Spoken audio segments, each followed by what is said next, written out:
je vais recevoir mon diplôme de fin d'études ce soir. C'est un très grand plaisir de vous accueillir tous ce soir pour cette cérémonie de remise des diplômes de master de la faculté des HEC. On va enchaîner maintenant tout de suite avec le master en finance. This is a very tough program. The prizes now, le prix de la faculté pour l'obtention de la meilleure moyenne générale, best average in the master in finance.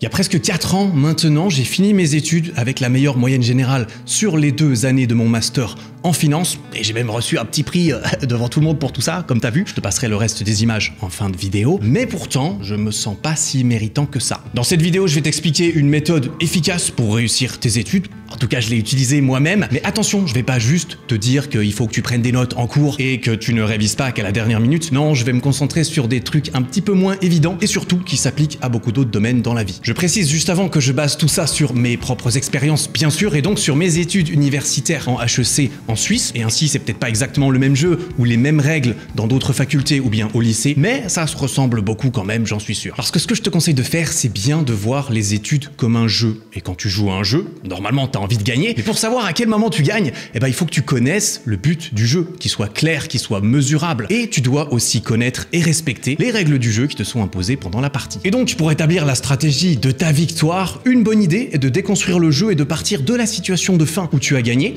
avant de redescendre le chemin à prendre jusqu'au début de façon à mieux comprendre les facteurs déterminants qui contrôleront ton avancée. Et pour gagner au jeu des études, eh ben, il faut avoir des bonnes notes.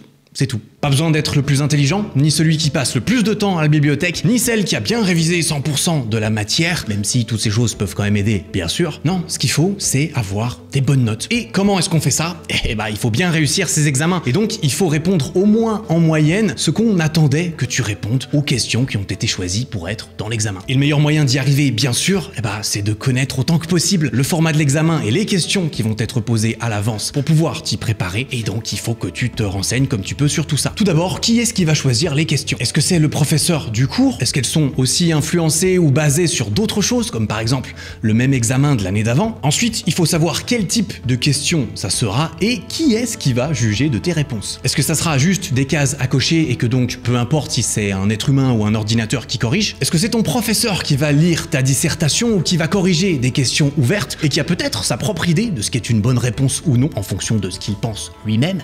Je sais pas. À toi de savoir, justement. À toi de te renseigner sur quoi et qui va intervenir dans le choix des questions et dans la correction des réponses. Rien ne t'empêche d'aller poser des questions intelligentes à tes profs pour mieux comprendre le sujet, mais aussi pour comprendre plus précisément ce qu'ils attendent que tu en retiennes. Un autre exemple, est-ce que tu auras un examen oral devant le prof du cours? Parce que si c'est le cas, on va pas se mentir, t'as vraiment toutes les bonnes raisons de vouloir devenir son élève préféré en commençant par participer et suivre en cours. Les bons profs sont très souvent passionnés par ce qu'ils enseignent et ils seront sûrement intéressés et surpris en bien si tu vas leur poser des questions pertinentes pendant la pause qui sont plus profondes ou qui sont par exemple liées à l'actualité de leur domaine, bref, des questions qui vont au-delà de ce qu'ils répètent encore et toujours en cours, de façon à marquer leur esprit et leur montrer que toi aussi, c'est un sujet qui pourrait te passionner plus qu'un autre. Et le pire avec cette méthode, c'est qu'elle va justement te forcer à apprendre et encore mieux à comprendre toutes ces choses et plus encore. Alors après, avoir des bonnes notes, c'est bien, mais elles n'ont pas toutes besoin de l'être non plus, parce que très souvent, il y a des calculs de moyenne générale qui sont déterminants pour réussir ses études, et en plus de ça, il y a certaines notes qui comptent plus que d'autres parce qu'elles ont un coefficient plus gros ou qu'elles rapportent plus de crédit. Donc encore plus, si tu sens que ça pourrait passer limite ou que tu es dans une situation d'urgence à la dernière minute, c'est une très bonne idée de prendre en compte pour chaque matière sa pondération, ton niveau et la part d'aléatoire de l'examen final. Ça implique que tu ferais probablement mieux de réviser en priorité ou d'accorder le plus de temps aux matières qui ont un gros coefficient,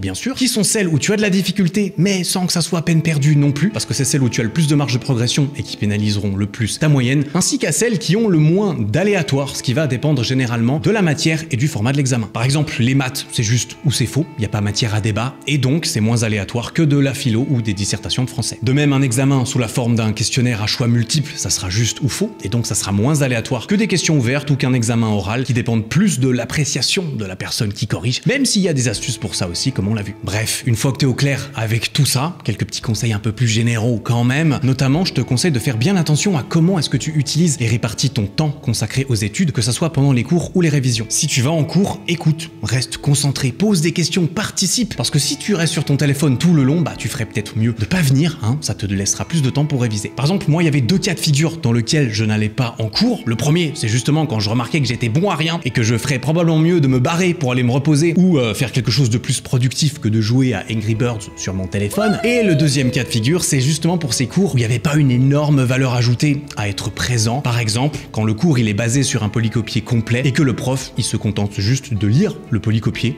lentement et à voix haute, voilà, devant tout le monde, sans commenter plus que ça, tu vois. Là, je préférais aller à la bibliothèque à la place, histoire de lire le truc moi-même 2 fois plus rapidement et de retourner voir le prof plus tard si jamais j'avais des questions. Après voilà, pour ça, il faut que la présence en cours ne soit pas obligatoire, ce qui n'était pas le cas pour moi, et qu'on se le dise, c'est pas ça qui va t'aider à bien te faire voir par les profs. Et en ce qui concerne les révisions, tu dois déjà te connaître un minimum et savoir si t'es capable de bien t'en sortir en révisant, surtout à la fin du semestre, ou si tu ferais pas mieux de réviser régulièrement tout le long, ce qui est clairement l'option la plus préférable pour favoriser l'apprentissage à long terme et aussi pour éviter les situations d'urgence. Donc structure et planifie tes révisions en conséquence au meilleur moment et dans les conditions que tu as observées comme étant les plus efficaces pour toi, que ça soit le moment de la journée ou l'environnement dans lequel tu révises. Voilà donc ce que j'aurais brièvement à conseiller pour gagner au jeu des études. Et comme tu t'en doutes, il y a beaucoup d'autres jeux auxquels on joue dans notre vie. Par exemple, avoir une promotion dans ton job et grimper les échelons. On le sait bien, hein, c'est pas nécessairement celui ou celle qui fait le mieux son travail qui va forcément être promu en premier, mais c'est peut-être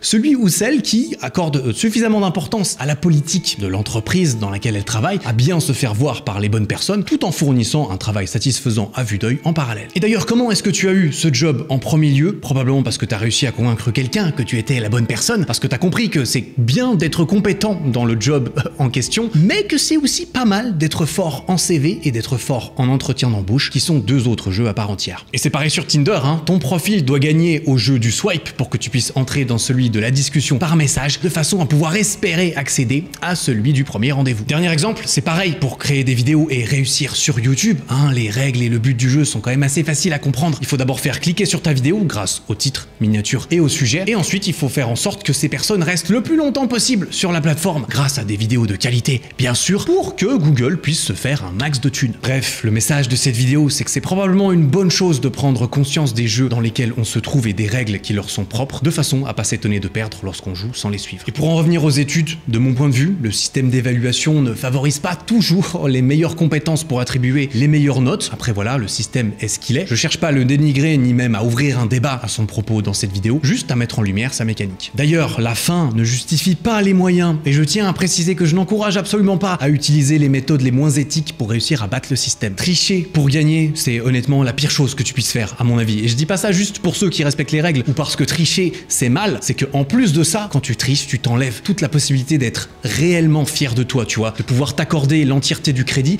et de pouvoir prendre la confiance en toi qui vient normalement à chaque petite victoire que tu mérites et qui va beaucoup te servir pour la suite. Personnellement, même si j'ai jamais utilisé les diplômes que j'ai obtenus et que j'en ai pas vraiment l'intention d'ailleurs, je regrette absolument pas d'avoir fait mes études. Au contraire, elles m'ont vraiment appris à apprendre, elles m'ont appris à me discipliner, à respecter des délais, à travailler en groupe, à améliorer ma mémoire, à comprendre et respecter les règles du jeu, tu vois. Et elles m'ont aussi donné des notions de maths, d'économie, de stats, de finance, qui sont quand même assez utiles pour comprendre le monde dans lequel on vit et donc le jeu extrêmement complexe de la vie sur cette planète. Et finalement, bien sûr que je suis quand même fier de mes résultats, hein. Faut pas toujours croire tout ce qu'on lit dans le titre des vidéos YouTube, comme tu sais, mais ça n'empêche qu'il y a quand même certaines bonnes notes que j'ai eues grâce à un système un petit peu mal fait à mon avis, qui sont venus mitiger un peu la fierté de recevoir ce prix, en plus du fait qu'on était 2 à le recevoir à égalité, et qu'à mon avis, l'autre personne le méritait quand même un petit peu plus que moi. Mais si tu veux plus de détails croustillants sur ces histoires et sur mes propres études, j'en parle dans l'épisode qui vient tout juste de sortir sur mon podcast, et j'en profite aussi pour aller un petit peu plus loin dans la théorie des jeux, en différenciant notamment les jeux finis des jeux infinis, pour lesquels il est parfois préférable de suivre nos propres règles. Le lien est dans la description, et sur ce, je te laisse avec les images que je t'ai promises. Voilà, je te souhaite plein de succès pour tes études et pour le jeu de la vie. Ah. En attendant la prochaine vidéo, travaille bien, prends soin de toi, ciao. So for the Master in Finance, the prizes now. The first one, le prix de la faculté pour l'obtention de la meilleure moyenne générale. On a 2 lauréats. We have 2 candidates tonight, Maud et Eric Mermot. Bravo à eux. Tu te dis peut-être, ah moi mon chemin il est tout tracé, je vais aller au lycée, je vais aller à l'université, à la fac, ah je vais devenir avocat, je vais devenir banquier. Moi aussi j'ai presque cru que j'allais finir banquier, tu sais. Si ça se trouve, je vais même finir banquier, mais ça m'étonnerait. Ça m'étonnerait, c'est pas ça que je me vois faire quand je me réveille le matin et c'est pas ça que j'ai envie de poursuivre de mes journées. Et j'ai envie de me donner la chance de faire ce dont j'ai réellement envie. Et c'est ça, c'est de te parler. J'ai l'impression que c'est ça. J'ai vraiment l'impression que c'est ça que j'ai envie de faire.